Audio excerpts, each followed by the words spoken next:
Hello दोस्तों। आज की इस वीडियो में बात करने वाले हैं सेंट्रल बैंक ऑफ इंडिया में आप लोगों की न्यू वैकेंसी आ चुकी है दोस्तों, जो कि आप लोग की यहाँ पे आप लोग देखते हैं अपना रिक्रूटमेंट। ठीक है, जो कि यहाँ पे स्पेशलिस्ट ऑफिसर के लिए आप लोग की वहाँ पे वैकेंसी रहने वाली है। ठीक है, रिस्क मैनेजमेंट स्ट्रीम के लिए इसकी जो अप्लाई डेट है दोस्तों, ठीक है, 9 अप्रैल 2026 से लेके 30 अप्रैल 2026 तक इसका फॉर्म फिलअप कर पाएंगे। ठीक है, तो बाकी यहाँ पे आप लोग को अप्लीकेशन पेमेंट एंड प्रिंट की डेट यहाँ पे देख लेनी है। तो इसमें अप्लाई कैसे करना है पूरा प्रोसेस देखेंगे स्टेप बाय स्टेप। ठीक है, तो वीडियो को आप लोगों को पूरा देखना है ताकि आप लोग बिना मिस्टेक के इस फॉर्म को भर सके। तो चलिए सबसे पहले आप लोग इस वेबसाइट में आएंगे। इस वेबसाइट का लिंक दोस्तों मैं इस वीडियो के डिस्क्रिप्शन पे दे दूंगा। तो जैसे आप लोग इस पेज पे पहुंचेंगे, ठीक है, तो यहाँ पे सबसे पहले आप लोगों को राइट साइड पे click here for new registration का ऑप्शन देखने को मिलता है। तो यहाँ पे आप लोगों को सिंपल क्लिक करना है इस पे।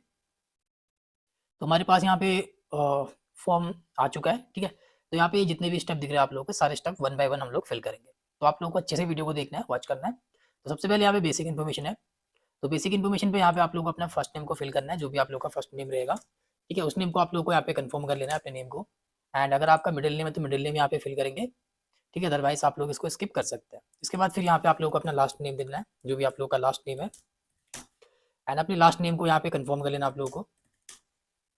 एंड देन आपका जो भी नाम रहेगा, ठीक है, फुल नेम, वो आप लोगों का यहाँ पे देखने को मिलेगा। इसके बाद फिर यहाँ पे आप लोग को अपना मोबाइल नंबर फिल करना है और अपने उसी मोबाइल नंबर को यहाँ पे कंफर्म कर लेना है।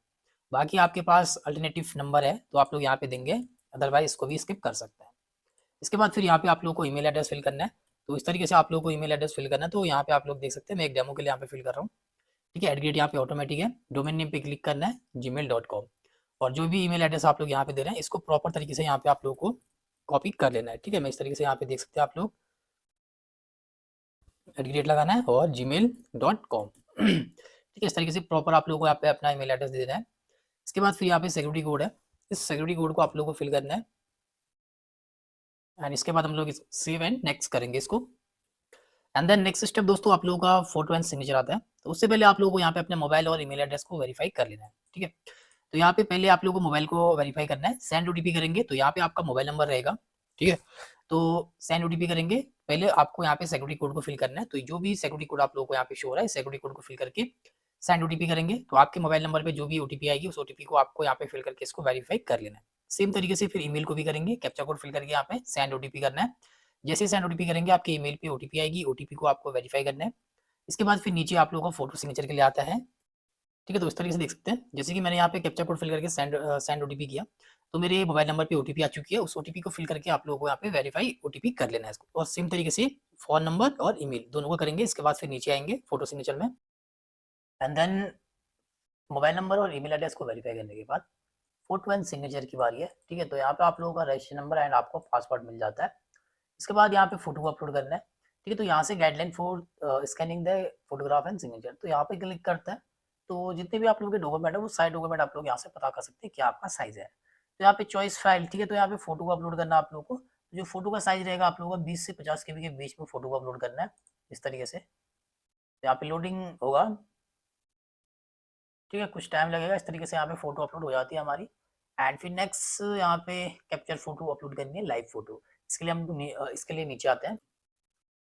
तो यहाँ पे कैप्चर फोटो है। ठीक है, तो यहाँ पे आप लोगों को क्लिक करना है और यहाँ पे आप लोगों का कैमरा आता है। ठीक है, तो यहाँ पे बॉक्स में आप लोग देखते हैं रेड कलर बॉक्स में, इसके अंदर आप लोग को अपना फेस को कैप्चर करना है। जिस तरीके से आप लोग सेल्फी लेते हैं सेम तरीके से यहाँ पे आप लोग को अपने इमेज को कैप्चर कर लेना है।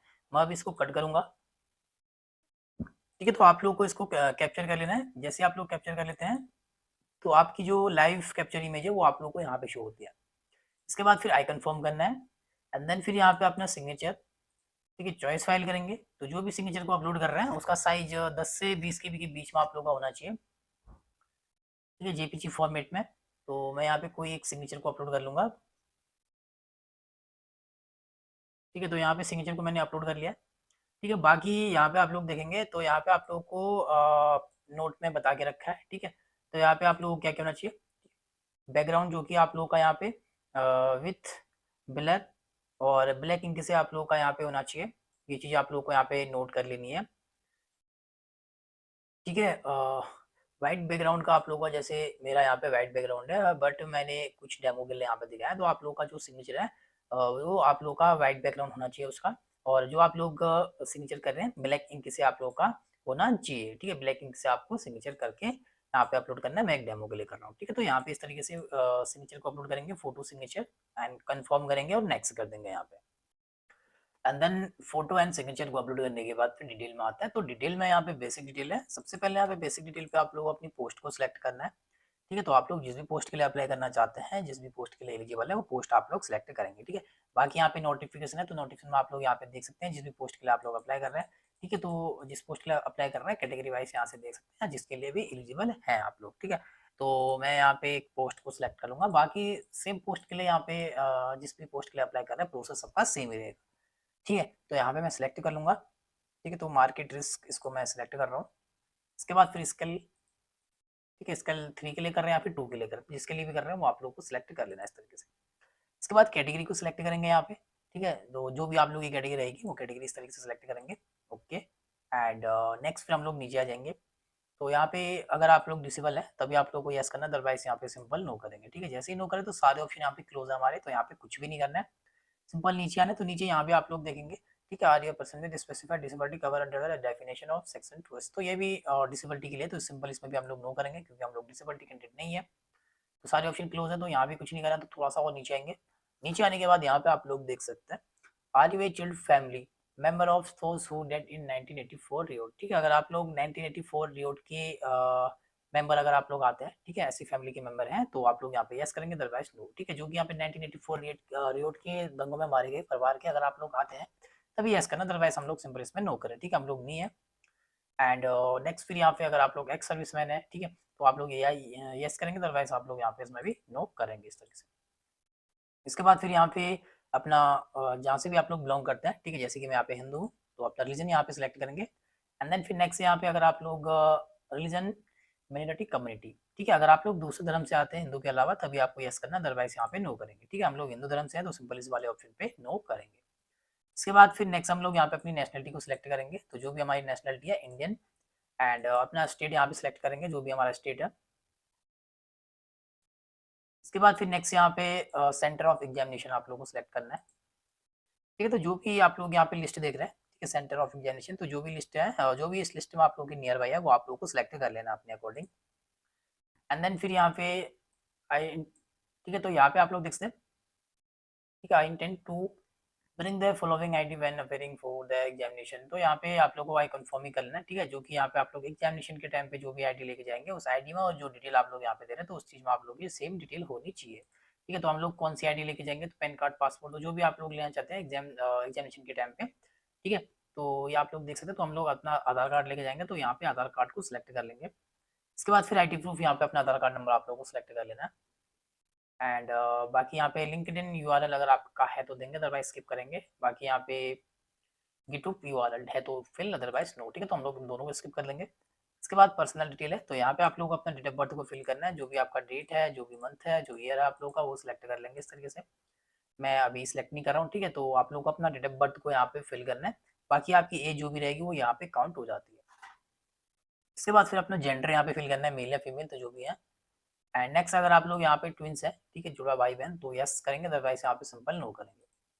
इसके बाद इसी के नीचे आ जाएंगे, तो यहाँ पे मैरिटल स्टेटस मैरिड या अनमैरिड वो आप लोगों को अपने अकॉर्डिंग सेलेक्ट करना है। इसके बाद फिर नेक्स्ट यहाँ पे आप लोग अपने फादर का नेम देंगे। एंड फादर नेम देने के बाद यहाँ पे मदर नेम। उसके बाद स्पोर्ट्स नेम यहाँ पे क्लोज है, ठीक है। बाकी अगर आप लोग मैरिड हैं तो आप लोग को अपने वाइफ या हस्बैंड का नेम यहाँ पे फिल करना पड़ेगा। इसके बाद एड्रेस फॉर करस्पॉन्डेंस, तो यहाँ पे अपना एड्रेस आप लोग फिल करेंगे, जो भी आपका एड्रेस है, address line 1 and address line 2, address line 3। इसके बाद अपना डिस्ट्रिक्ट, डिस्ट्रिक्ट के बाद अपनी स्टेट आप लोगों को सिलेक्ट करनी है, जो भी आप लोगों की स्टेट है।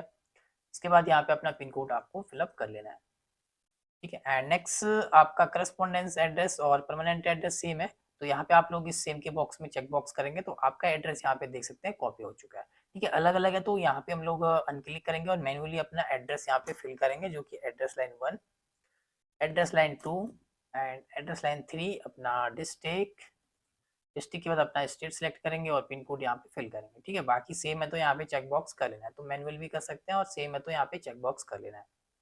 इसके बाद यहाँ पे जीएसटी इनवॉइसिंग आप लोगों को सिलेक्ट करना है, करस्पॉन्डेंस एड्रेस है या फिर परमानेंट, तो हमारा सेम है तो मैं यहाँ पे परमानेंट को सिलेक्ट कर लूंगा। इसके बाद फिर आप लोगों की एप्लीकेशन फीस यहाँ पे देखने को शो होता है, ठीक है, तो अमाउंट आप लोग देख सकते हैं, जैसे कि हमारी कैटेगरी एससी कैटेगरी में यहाँ पे 175 रुपीज है। तो आप जिस भी कैटेगरी से फॉर्म को फिल कर रहे हैं उसके अकॉर्डिंग यहाँ पे आप लोग का अमाउंट रहेगा।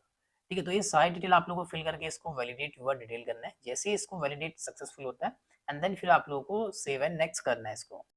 ठीक है, तो अभी नेक्स्ट जो कि अभी हम लोग डिटेल में ही है, और डिटेल में बेसिक डिटेल हमारी कंप्लीट हो चुकी है। अभी जो है हमारी यहाँ पे क्वालिफिकेशन, एक्सपीरियंस एंड लैंग्वेज। तो एजुकेशनल क्वालिफिकेशन को फिल करने से पहले जो भी एलिजिबिलिटी कंडीशन यहाँ पे है वो मैं आपको चेक कर देता हूँ। सबसे पहले इसका ऑफिशियल नोटिफिकेशन, तो apply date and last date यहाँ पे रखी है। ठीक है, तो आप लोग चेकआउट कर सकते हैं यहाँ से। एंड बाकी पोस्ट है यहाँ पे आप लोग देख सकते हैं। ठीक है, तो यहाँ पे जिस भी पोस्ट के लिए अप्लाई करें उसके अकॉर्डिंग यहाँ पे आप लोग चेकआउट कर सकते हैं वैकेंसी किस में कितनी है, किस पोस्ट के लिए। ठीक है, बाकी एलिजिबिलिटी के लिए बात करेंगे तो एलिजिबिलिटी कंडीशन आप लोग की क्या क्या रहेगी, तो वो आप लोग देख सकते हैं यहाँ पे।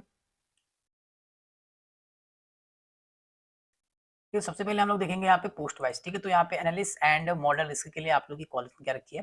तो एजुकेशनल क्वालिफिकेशन देखेंगे तो यहाँ पे बैचलर डिग्री होनी चाहिए जो कि मैथमेटिक्स से, ठीक है, स्टैटिक्स से। तो यहाँ पे या तो आप लोग की बैचलर डिग्री हो मैथमेटिक्स से, या फिर आप लोग का यहाँ पे बीई बीटेच डाटा साइंस या आईटी कंप्यूटर साइंस से होना चाहिए। तो इन दोनों में से कोई आपकी हो।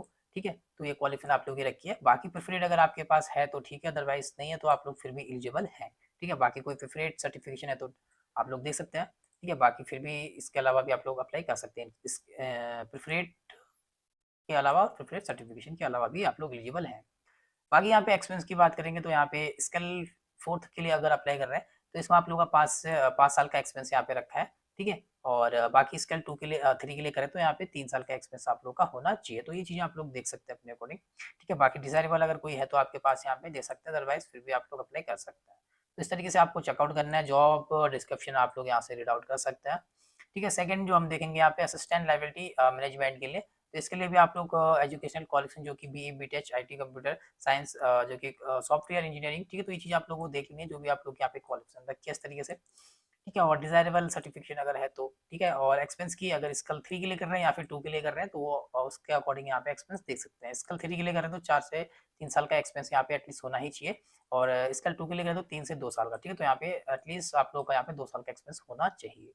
तो इस तरीके से जॉब डिस्क्रिप्शन ये चीज़ें आप लोग को रीड आउट करनी है। बाकी मैं जिस पोस्ट के लिए अप्लाई कर रहा हूँ वो मैं आप लोग को दिखाने वाला हूँ। ठीक है, तो जिस हम लोग कर रहे हैं मार्केट रिस्क के लिए, सॉरी, तो मार्केट रिस्क के लिए। ठीक है, तो यहाँ पे हम लोग इस पोस्ट के लिए अप्लाई करते हैं, तो इसमें देख सकते हैं। ठीक है, बीई बीटेच आईटी से होने चाहिए और कंप्यूटर साइंस से या फिर सॉफ्टवेयर इंजीनियरिंग से। ठीक है, ये चीज़ आप लोग देख सकते हैं यहाँ पे, या फिर post graduation diploma in management MBA होना चाहिए। ठीक है, ये चीज़ आप लोग देख सकते हैं, या फिर चार्टर्ड अकाउंटेंट। तो ये इनमें से कोई क्वालिफिकेशन आप लोग की हो एक। ठीक है, और बाकी डिजायरेबल सर्टिफिकेशन है तो बेटर है, अदरवाइज एलिजिबल फिर भी है। एक्सपेंस की बात करेंगे, स्किल 3 के लिए कर रहे हैं तो यहाँ पे 4 से 3 साल का एक्सपेंस होना चाहिए। स्किल 2 के लिए कर रहे हैं तो यहाँ पे आप लोग का जो कि 3 से 2 साल का एक्सपेंस यहाँ पे होना चाहिए दोस्तों। इस तरीके से एक्सपेंस देख सकते हैं। बाकी जॉब डिस्क्रिप्शन यहाँ पे देख सकते हैं। ठीक है, तो ये एलिजिबिलिटी कंडीशन इस तरीके से आपको चेकआउट करनी है। बाकी यहाँ पे एलिएशन की बात करेंगे। ठीक है, तो यहाँ पे एज आप लोग देख सकते हैं, एज लिमिट। ठीक है, अगर आप लोग यहाँ पे स्केल 4 के लिए कर रहे हैं तो 20 से 45 की एज रखिए। स्केल 3 के लिए कर रहे हैं तो 30 से 35, और स्केल 2 के लिए अप्लाई कर रहे हैं तो 20 से 35। स्केल 1 के लिए कर रहे हैं तो यहाँ पे 20 से 30 की एज यहाँ पे रखिए। बाकी एज रिलेशन यहाँ पे कैटेगरी वाइज आप लोग चेकआउट कर सकते हैं। एससी एसटी के लिए 5 साल, ओबीसी एनसीएल के लिए 3 साल, बाकी यहाँ पे दिव्यांग जन के लिए 10 साल। ठीक है, बाकी एक्स सर्विसमैन के लिए यहाँ पे 5 साल तक की है। इस तरीके से चेकआउट कर लेनी है सारी की सारी डिटेल आप लोग। ठीक है, तो ये चीज़ें आप लोगों को यहाँ से रीड आउट करनी है। तो चलिए अभी हम लोग लाइव फॉर्म को फिलअप करते हैं। ठीक है, बाकी हम लोगों ने यहाँ पे एजुकेशन क्वालिफिकेशन को जो भी एलिजिबिलिटी कंडीशन है चेक कर लिया, तो अभी हम लोग फिल करेंगे। तो यहाँ पे ग्रेजुएशन। ठीक है, बाकी आप लोग जिस पोस्ट के लिए कर रहे हैं उसके अकॉर्डिंग आप लोगों को क्वालिफिकेशन का अंतर देखना पड़ेगा, जिसमें कि अलग अलग क्वालिफिकेशन आप लोग की हो सकती है, बट प्रोसेस सबका सेम रहेगा। ठीक है, कैसे फिल करना है, कैसे क्वालिफिकेशन देनी है। तो यहाँ पे हम लोग ग्रेजुएशन जो कि बीई आईटीसी कर रखा है, या फिर बी कंप्यूटर साइंस से है, या फिर बी सॉफ्टवेयर इंजीनियरिंग से है, या फिर बीटेच आईटी बीटेच जो कि इन आईटी से कर रखा है, या फिर बीटेच इन कंप्यूटर साइंस से है, या फिर बीटेच इन सॉफ्टवेयर इंजीनियरिंग से है, या आर्ट साइंस। ठीक है, तो ये चीज़ आप लोग देख सकते हैं जो कि मैंने नोटिफिकेशन पे रीड आउट करा दिया है। तो हम लोग यहाँ पे सिलेक्ट कर लेते हैं जो कि हमारा यहाँ पे जो भी कंप्यूटर साइंस है, तो मैं इसको सिलेक्ट करूंगा। इसके बाद फिर यहाँ पे अपना नेम ऑफ बोर्ड जो कि यहाँ पे हम लोग अपना यूनिवर्सिटी। ठीक है, तो यहाँ पे यूनिवर्सिटी नेम हम लोग फिल कर देंगे जो भी यूनिवर्सिटी नेम रहेगा। इसके बाद डेट ऑफ पासिंग, तो जब भी आप लोगों ने अपने कंप्यूटर साइंस जो कि बी इन कंप्यूटर साइंस किया है वो पासिंग ईयर यहाँ से सिलेक्ट करना है। ईयर आप लोग सिलेक्ट करेंगे जो भी आप लोग का ईयर रहेगा। ठीक है, तो मैं यहाँ पे ईयर को सिलेक्ट कर रहा हूँ और यहाँ पे मंथ को सिलेक्ट करूंगा एंड यहाँ से डेट सिलेक्ट कर लेंगे। इस तरीके से अपना पासिंग ईयर सिलेक्ट करेंगे। इसके बाद यहाँ पे जो भी परसेंटेज बनी है परसेंटेज फिल करेंगे और यहाँ पे अपनी क्लास फर्स्ट क्लास है, सेकंड है या पास है, इस तरीके से सिलेक्ट करेंगे। एंड देन अगर आप लोगों ने पोस्ट ग्रेजुएशन कर रखा है तो आप लोग यहाँ पे सिलेक्ट करेंगे एमबीए अगर आप लोगों का है तो, ठीक है, अदरवाइज आप लोग स्किप कर सकते हैं। तो अगर देना है तो आप लोग सेम तरीके से यहाँ पे देंगे, ठीक है, अपना यूनिवर्सिटी, पासिंग डेट, परसेंटेज और क्लास। ठीक है, नहीं है तो आप लोग स्किप कर सकते हैं। बाकी अगर पोस्ट ग्रेजुएशन डिप्लोमा अगर आप लोग के पास कोई है तो आप लोग यहाँ पे देंगे, ठीक है, सेम तरीके से आप लोग देंगे, अदरवाइज स्किप कर सकते हैं। प्रोफेशनल क्वालिफिकेशन, ठीक है, कोई भी अगर आपके पास है तो आप लोग सेम तरीके से यहाँ पे देंगे, ठीक है। बाकी कोई सर्टिफिकेशन या कोई अदर क्वालिफिकेशन तो सेम तरीके से यहाँ पे फिल करेंगे। बाकी जो मैंडेटरी क्वालिफिकेशन है मैंने यहाँ पे दे दिया अपनी इस पोस्ट के लिए। बाकी आप लोग नोटिफिकेशन को एक बार रीड आउट करके ही देखें, ठीक है। बाकी यहाँ पे आप लोग देख सकते हैं do you have minimum 3 year post qualification experience, ठीक है, तो यहाँ पे हमारा 3 साल का एक्सपीरियंस होना चाहिए, जो कि एटलीस्ट यहाँ पे 2 साल का तो हमारा risk management in financial institution, bank, NBFC other than cooperative bank and RRBs, तो यहाँ पे इससे हमारा 2 साल का एटलीस्ट हमारा एक्सपीरियंस होना ही चाहिए, ठीक है। तो हमारे पास जो कि 2 से 3 साल का एक्सपीरियंस है तो हम लोग यहाँ पे यस कर लेंगे, ठीक है। तो ये मैंडेटरी है, ये चीज़ें होनी चाहिए। एंड बाकी यहाँ पे अपने एक्सपीरियंस को आप लोगों को कैसे फिल करना है तो यहाँ पे देखते हैं पोस्ट क्वालिफिकेशन एक्सपीरियंस, ठीक है। तो सबसे पहले यहाँ पे एम्प्लॉय का नेम, इस बॉक्स में आप लोगों को यहाँ पे एम्प्लॉय का नेम यहाँ पे देना है और यहाँ पे डिजाइनेशन के नीचे इस बॉक्स में आप लोगों को अपनी पोस्ट नेम बतानी है, जो भी पोस्ट नेम है, पोस्ट नेम। बाकी फिर आप लोग यहीं पे देखेंगे प्रेजेंटली वर्किंग, ठीक है, जो एक्सपेंस आप लोग दे रहे हैं उस पर अगर आप लोग प्रेजेंट में काम कर रहे हैं, ठीक है, तो आप लोग यहाँ पे यस कर देंगे। अगर आप लोग उस काम को छोड़ चुके हैं, 2 से 3 साल आपका एक्सपेंस है, तो आप लोग जॉब छोड़ चुके हैं अभी एक्सपेंस दे रहे हैं तो यहाँ पे सिंपल नो कर सकते हैं, ठीक है। एंड बाकी फिर यहाँ पे पीरियड ऑफ सर्विस पे आप लोग को अपनी ज्वाइनिंग डेट यहाँ पे देंगे, ठीक है। जिस भी डेट में आप लोगों ने अपनी जॉब को ज्वाइन किया है वो डेट आप लोग यहाँ पे सिलेक्ट करेंगे इस तरीके से एंड इस तरीके से अपनी डेट को सिलेक्ट करना है, ज्वाइनिंग डेट, ठीक है, जॉब की। बाकी टू भी आप लोगों को अपना रिजाइन डेट या जब भी आप लोग ने जॉब छोड़ा है वो डेट यहाँ पे देंगे, ठीक है। एंड नेचर ऑफ ड्यूटीज अपनी बतानी है यहाँ पे। इसके बाद रीजन ऑफ लिविंग, किस वजह से जॉब आप लोग ने छोड़ी है, ठीक है। बाकी अगर प्रेजेंट में वर्किंग है तो सारी डिटेल सेम ही तरीके से देंगे, बट इस पे टू पे आप लोगों की आज की डेट आ जाएगी जब भी आप लोग अपना फॉर्म फिलअप कर रहे होंगे, ठीक है। तो सॉरी यहाँ पे 28 फरवरी 2026 की डेट आ रही है, ठीक है, टू तब तक। तो ये डेट आप लोग की ऑटोमेटिक यहाँ पे आ जाएगी अगर आप लोग प्रेजेंटली यहाँ पे वर्किंग में है तो, ठीक है। इस डेट तक आप लोग का एक्सपेंस काउंट रहेगा 28 फरवरी 2026 तक। बाकी यहाँ पे आप लोग देख सकते हैं नेचर ऑफ ड्यूटी, तो सेम ही चीज़ें यहाँ पे फिल करनी है और जो आप लोगों का एक्सपेंस है वो मंथ पे आप लोग देख सकते हैं, ठीक है। जैसे कि मेरा यहाँ पे 58 मंथ का यहाँ पे एक्सपेंस आ चुका है।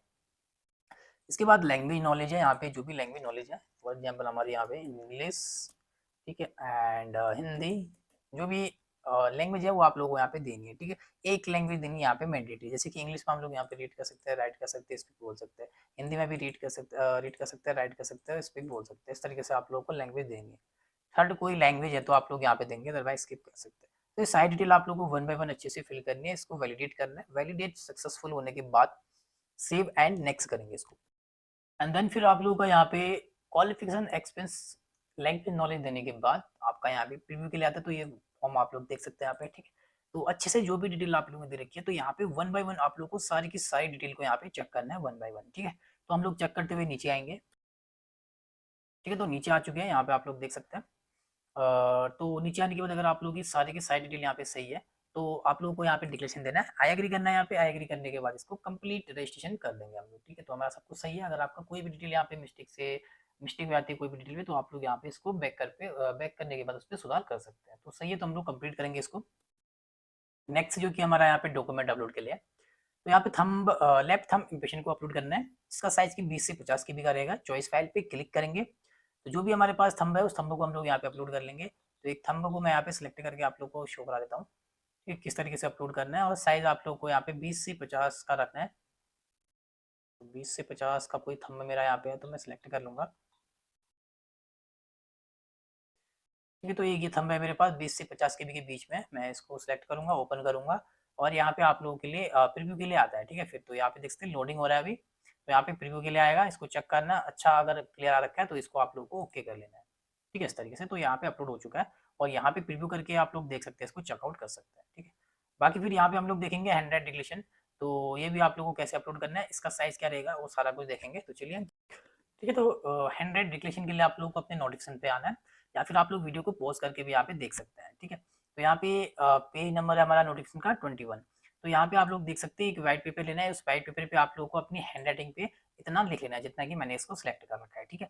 तो यहाँ पे आप लोग देख सकते हैं, तो थोड़ा सा इसको मैं बड़ा भी कर देता हूँ आप लोगों के लिए, ठीक है। तो आप लोगों को क्लियर दिख रहा होगा। तो आई के बाद अपना नेम लिखना है, here bye declare that all the information submitted by me in the application from is correct, true and valid, I will present the supporting document S and when regulate. तो इतना सा आप लोगों को एक व्हाइट पेपर पे लिख के इसका जेपीजी फॉर्मेट बना के, जो कि आप लोगों को 50 से 100 केबी के बीच में, ठीक है, 50 से 100 केबी के बीच में इसको अपलोड कर लेना है। तो यहाँ पे हैंडल डिक्लेरेशन को अपलोड करेंगे, इसके बाद सिक्योरिटी कोड को फिल करके इसको नेक्स्ट कर लेना है, ठीक है। एंड देन नेक्स्ट स्टेप हमारा यहाँ पे जो कि लास्ट जो कि पेमेंट का है, यहाँ पे पेमेंट देख सकते हैं कैटेगरी वाइज, जिस भी कैटेगरी में आप लोगों की जो भी फीस रहेगी वो आप लोगों को यहाँ पे शो हो जाएगा, ठीक है। जैसे कि हमारा 175 सिक्योरिटी कोड को फिल करके इसको सबमिट कर लेते हैं, ठीक है। तो यहाँ पे आप लोग देख सकते हैं जो कि पेमेंट मेथड पे आ चुके हैं। तो यहाँ पे credit card, debit card, net banking, UPI, wallet, तो जिसे भी आप लोग चाहे अपनी पेमेंट करना है। जैसे ही पेमेंट आपकी कंप्लीट होती है तो पेमेंट होने के बाद फॉर्म भी पूरी तरीके से कंप्लीट हो जाता है।